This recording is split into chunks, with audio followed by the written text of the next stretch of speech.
A bit of a chicken and an egg question. Which came first, the writing or the chemistry? Chemistry came first. Chemistry came first. It was my first career. And I think the writing followed shortly after as a means of escaping from the first career, the chemistry. I always think what we do in life is really important, like being at school or whatever, but actually getting away from it is also important. And I like to get away from my chemistry career and have this ability to just imagine anything. And so it was my means of escape. So I can definitely answer that one. It is the chemistry came first. I was good at chemistry in school. Sorry, that sounded very bad. It was my top subject at school though.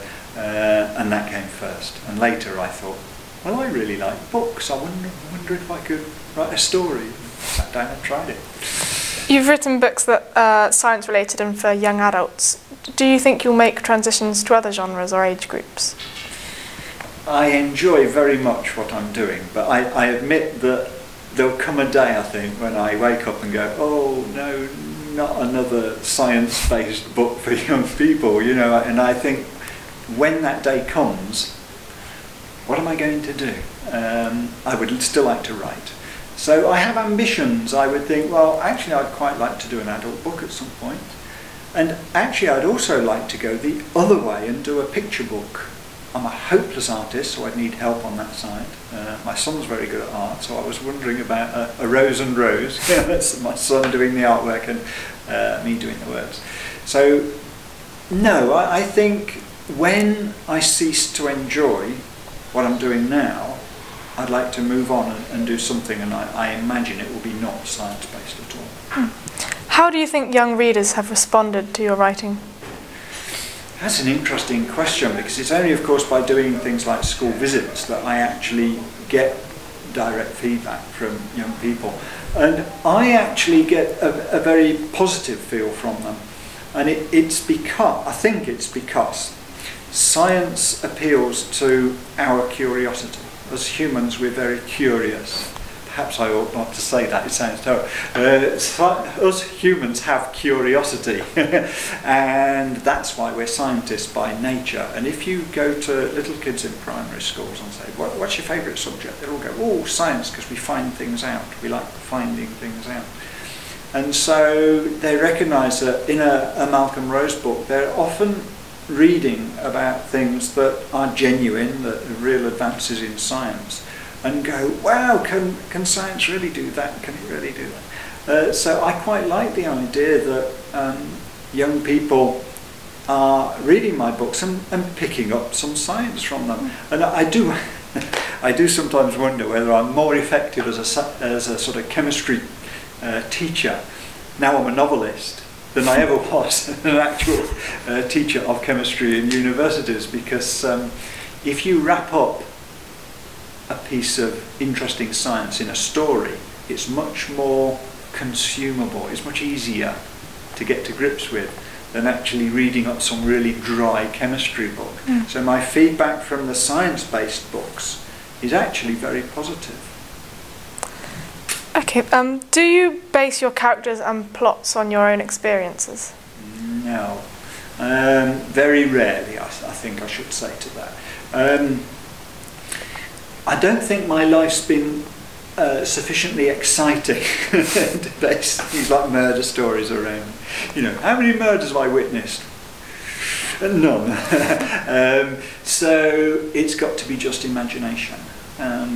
And characters, occasionally I suspect there's a bit of me in some of the characters, and particularly in a book where I'm writing about crime and concentrating on forensic science, or in a thriller that might be based on science, I need a character in there, at least one character in there, who knows a lot about science to make the plot work. And I suspect there's a bit of me in that particular character, whichever one it is. Sometimes it's a girl, sometimes it's a boy, yeah? But there's a bit of me in there, but not a lot of me. I really do work with imagined characters. I make them up, and I sometimes say to people, well, that's what we do, you know, we make things up. So I don't often put myself into books at all. No. How do you go about the imagination research process? The research process, I'm glad you use that word research, because, you know, I'm a scientist. Scientists are famous for several things. One thing is they do research, yeah? So it sort of comes naturally to me. When I want to find out something, I go, okay, where do I do the research? It's lovely being here in Appledore. Why? Because I'm writing a story in which, towards the end, there's a scene set on a fishing trawler. Now, I walked along the front of Appledore last night, and I saw the fishing trawler, the very one I want. I've already written the scene, and it just confirmed to me that the trawler I was writing about does exist, and I've got it right. But I'm going to modify it just a little bit on the basis of something I saw here. So I'm very much one for getting my hands dirty. If I want to know what the underneath of a caravan looks like, and I did for one book, because there was something underneath that was important. So how do you find out what the underneath of a caravan looks like? I'm not sure it's on the internet. I suppose it might be. But the best way is going under a caravan. I went to a caravan shop, doesn't sound right, but a caravan centre, and went underneath a caravan. And actually the owner came out at one stage and said, the owner of the shop said, can I help you, sir? And believe me, when you're underneath a caravan, it's hard to come out and say, well, I'm a novelist, and they won't believe you. So I didn't. I just came out and said, I'm just having a look around. I'm just browsing, I think, was what I actually said, which was a terrible response. And he said, okay, well, if you need me, I'll be in that office over there. I think he was very keen to get away from me, thinking I've got a complete nutter underneath one of my caravans. So I go about research by doing. That's the main. You can read about things, and read about other people's experiences of being on a trawler, but actually nothing beats actually doing it. So I prefer to go somewhere to my location and do the research for myself. Did you find it quite hard in the trace books writing as a 16-year-old boy? Not really.